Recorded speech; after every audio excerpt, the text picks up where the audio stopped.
নমস্কার সুপ্রিয় দর্শক শ্রোতা সকলকেই স্বাগত হিন্দু লাইফস ম্যাটার ইউটিউব চ্যানেলে। দর্শক, রমজান মাস শুরু হয়েছে এবং এই রমজান মাসে যারা প্রকৃত ধার্মিক তারা এই সময়টাকে একটা মাস সময় তারা ধর্মচর্চা করবে স্বাভাবিকভাবেই। তারা ইন্ট্রোস্পেকশনের সুযোগ নেবে, নিজেদের আত্মশুদ্ধির চেষ্টা করবে, স্যাক্রিফাইস যেটা করার দরকার তারা সেটা করবে। মানে এটা হলো ধার্মিকদের বিষয়। আর রমজানে আমরা দেখি জঙ্গিদের উৎপাত অনেক বেড়ে যায়, জঙ্গিপনা হয়। এটা তারা হয়তো একটু এই তাদের জঙ্গি মতাদর্শকে অ্যাম্প্লিফাই করার জন্য এই বছরের এই সময়টাকে সেরা হিসাবে বেছে নেয়। আমরা দেখি যে রমজানে ব্যাপক পরিমাণে জঙ্গি হামলা, এমনকি মসজিদে আক্রমণ এগুলো হয়। তো এটা কিন্তু প্রকৃত ধার্মিকের কাজ না। রমজান সম্পর্কে আপনারা যারা জানেন, টাইম ফর ইন্ট্রোস্পেকশন, যে নিজের দিকে তাকাও, আত্মশুদ্ধির চেষ্টা করো, স্যাক্রিফাইস করো। এবং এইটাই রমজান। শুধু ওই যে না খায়া থাকা সারাটা দিন, এটা না। মানে না খায়া থাকার কারণটা কি? আমি ইসলাম বিশেষজ্ঞ না, সুতরাং এত কিছু বলতে পারবো না। বাট আমরা যারা এই যে দেখি যে ধর্ম কবজিতে নিয়ে যারা ঘুরে বেড়ায় তারা কি করে, তাদের উল্লম্ফন শুরু হয়ে যায় এই রমজান মাসে। এবং প্রতিটা রমজানেই এই ঘটনাগুলি ঘটে। আমরা দেখি যে তারা পাড়ায় পাড়ায় মিছিল দেয়, স্লোগান দেয়, বিভিন্ন ধরনের লিফলেট বিলি করে, ফতোয়া দেয়, এটা খাওয়া যাবে না, রেস্টুরেন্ট বন্ধ রাখতে হবে, নারীরা রমজানে বাইরে বের হতে পারবে না, কত কি মানে এই উছিলা, কত কি ফতোয়া তরিকা তারা দেয় আর কি। তো এইবারও বৃথা যায় নাই। দিনের বেলা হোটেল রেস্তোরাঁ, দিনের বেলা হোটেল রেস্তোরাঁ। সো দর্শক দেখলেন যে এই যে মিছিল করতেছে ব্যানার নিয়ে, রমজানে দোকানপাট খোলা রাখা যাবে না, অশ্লীলতা করা যাবে না। তো এগুলি কিন্তু ঘটছে, এটা প্রতি বছরের পর বছর ঘটছে, কিন্তু কেউ কিছু বলে না। এবং কেউ কিছু বলে না বলেই এরা তাদের পোয়াবারও মাত্র তো শুরু। আপনার দেখবেন যে এই রমজানে কত ঘটনা অঘটনা আপনাদের সামনে আসবে। তো মানে শুরুর দিনে যেটা তারা করেছে যে দোকানপাট খোলা থাকতে পারবে না রমজানে, এবং অশ্লীলতা করা যাবে না। এখন কোনটা শ্লীল বা কোনটা অশ্লীল, কোনটা শালীন বা কোনটা অশালীন, এইটার মানে দায়িত্বটা তাদেরকে কে দিয়েছে? Who will decide? এই মাদ্রাসার মধ্যে পোঙ্গামারা, মানে যেটা পরিচিত আর কি, যেটা করে করে, এটা কি শালীন নাকি এটা অশালীন? মানে এই যে আর তোমার ধর্ম তুমি করবা, তাই না? তো এদেরকে যারা মিছিলের মধ্যে যায় তারা কি, আমার মনে হয় যে এই রমজান মাস আসলে সারা বছর তারা অকাজ কুকাজ করে বেড়ায়। রমজান মাসের সময় তারা এই তাদের ইমান চেক করে দেখে যে আরে ইমান বলতে তো কিছু নাই।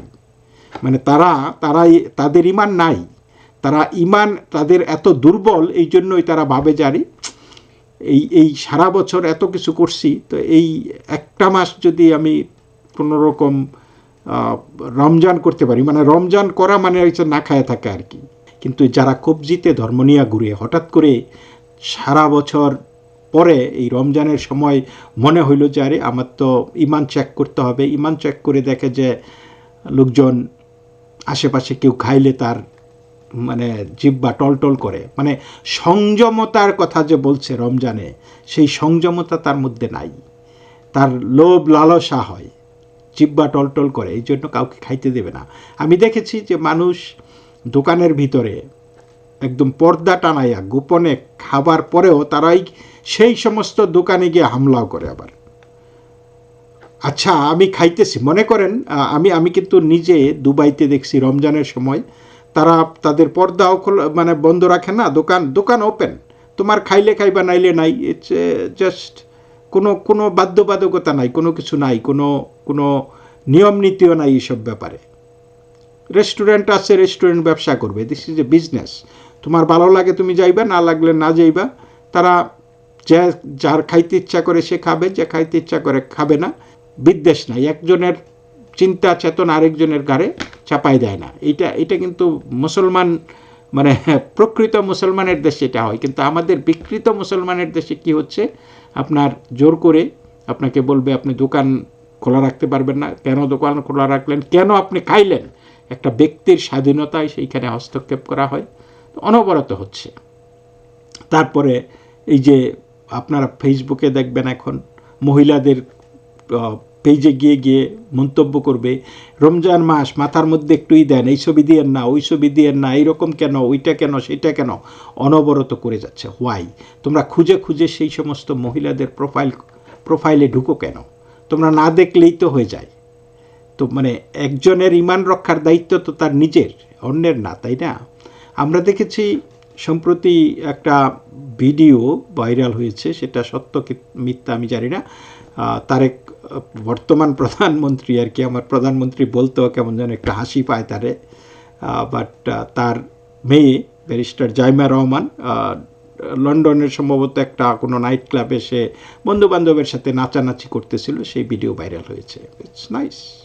একটা মানে খুব অশালীন পোশাক না, মানে তারা যেটা বলতে চাচ্ছে আর কি, মেয়েরা যেই এই বয়সে আর কি, ইয়াং মেয়েরা যেটা পরে বন্ধুবান্ধবের সাথে গেলে যা করে, নাচ গান আনন্দ ফুর্তি নর্মাল, এইটা নিয়ে ট্রল করা শুরু করে দিয়েছে এবং বট বাহিনী।